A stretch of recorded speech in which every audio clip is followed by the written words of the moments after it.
हा अमूल्य संशोधन क्लिनिकल टॉक्सिकोमध्ये पब्लिश केला. 4 वर्षापूर्वी माझ्या मुलाने मला काटून पाठवलं या बाबत. अमरावती, अकोला, बुलढाणा या भागामध्ये क्रॉनिक किडनी फेल्युअरचे पेशंट खूप होत आहे आणि ते जाण्यासाठी मी खूप स्टडी केल्यानंतर या परवडे नावाच्या गावामध्ये गेलो. तिथे 53 ते 54 लोक क्रॉनिक किडनी फेल्युअर होते आणि खूप लोक तिथे दगावले होते. What is the cause of chronic kidney failure? Chronic kidney फेल्युअरचं काम असते कॅडमियम टॉक्सिटी किंवा लेड टॉक्सिटी. आता हे कॅडमियम आलं कुठून? आम्ही तिथलं पाणी घेतलं, रुग्णाचं रक्त घेतलं, माती घेतली. या मातीमध्ये, पेनामध्ये, रक्तामध्ये कॅडमियमचं प्रमाण खूप जास्त होतं आणि कॅडमियम एकदा तोंडातून पोटात गेल्यानंतर 24 वर्ष किडनीमध्ये थांबतं. 24 इयर्स लाईफ आहे. त्यामुळे 4 वर्षापूर्वी खाल्लं तर 28 वर्ष किडनी फेल्युअर होतं आणि त्या किडनी फेल्युअर असल्यामुळे तिथे ह्या भागामध्ये डायलिसिस करायचे लोक कर्जबाजारी झाले. त्यांनी दागिने विकले, जमिनी विकल्या आणि आत्महत्या केल्या. तर हे संशोधन करणं खूप महत्त्वाचं होतं. मी ते घेतल्यानंतर तो स्टडी केला. ते कॅडमियम आलं कुठून? कॅडमियम हे स्फुरद खत आहे. आपलं स्फुरद खत आहे.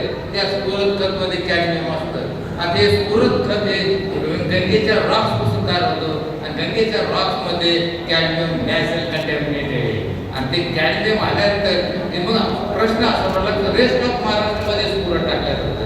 मग ह्याच भागात का याला खारपान पट्टा म्हणतात. ते कॅडमियम ॲडसॉर्ब होतं आणि ते पाण्यात जातं. आणि लेड सुद्धा कसं सगळ्या पेस्टिसाईडमध्ये लेड आहे ते सुद्धा पाण्यात जातं आणि तिथं. What is the solution? हे माझं क्लिनिकल टॉक्सिकमध्ये पब्लिश झालं अमेरिकेमध्ये. मग गव्हर्नमेंटमध्ये असेंब्लीमध्ये क्वेश्चन निघाला, याचं सोल्युशन काय देणार? सोल्युशन एकच, how to prevent the cadmium.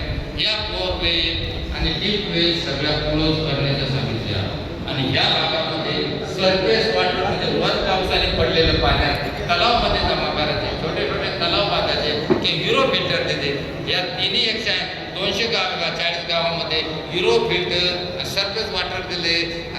Chronic kidney failure patient आहे.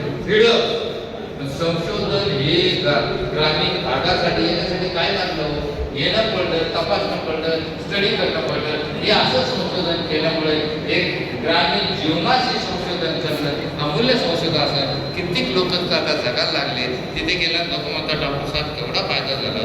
केसेस सुद्धा जिथे बारबर थांबत नव्हता, जिथे भाजीपाला कोण येतं तिथे सुद्धा सगळं रुटीन सुरू झालं. म्हणजे अमूलाग्र संशोधन केल्याने समाजाचा किती फायदा होतो हे मी अनुभवलं आणि हे अनुभवत असताना मी राहतो कुठे? कोकणामध्ये 700 किलोमीटर संशोधन झालं कुठे?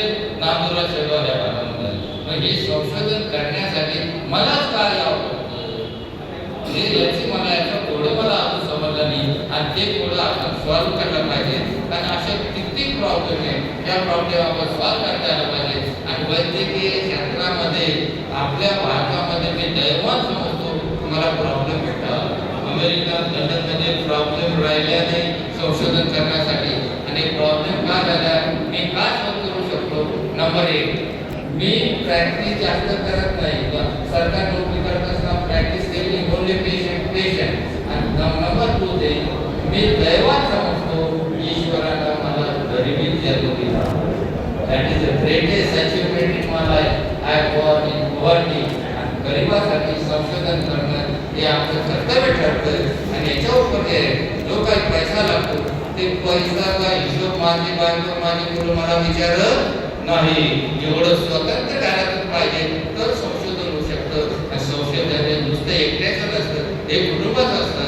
मध्ये आल्यानंतर काही ना काही पुढं करता येईल. सामाजिक, आधुनिक व शास्त्रीय संशोधन करणं म्हणजेच आपल्या भारताला आपण सुजलाम सुफलाम करू आणि काही न करता आपला भारत जगामध्ये नाव कमेल, जगामध्ये मोठा होईल. की परदेशातले लोक इथे शिकायला येतील. दिस इज माय अचीवमेंट. धन्यवाद सर.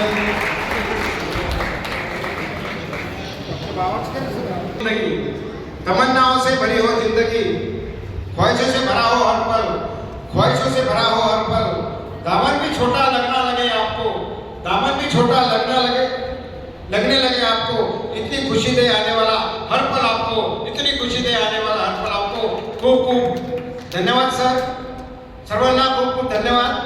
माझ्याकडून काही चूक झाली असेल तर मी जाहीर माफी मागतो आणि इथे थांबतो आणि पुढील संचालन डॉक्टर संदीप नवले डॉक्टर नितीन नांदुरकर यांच्याकडे सोपवतो. धन्यवाद धन्यवाद धन्यवाद. यानंतर आमचे